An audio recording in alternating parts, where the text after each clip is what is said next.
രുചിയോട് ഇഞ്ചി ചേർത്ത് ആഹ്ലാദത്തോടെ ജീവിക്കാൻ ശ്രമിക്കണം. ദുഷ്യന്റെ മഹാരാജാവ് നിഷ്കളങ്കമായി സേവിച്ച്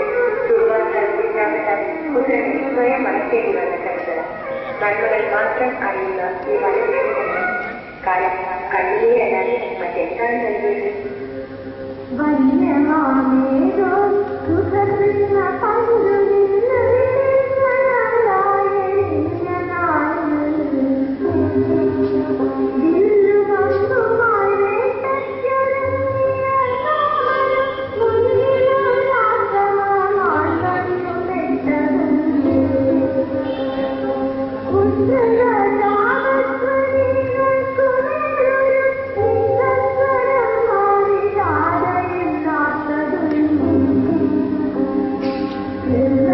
Yeah.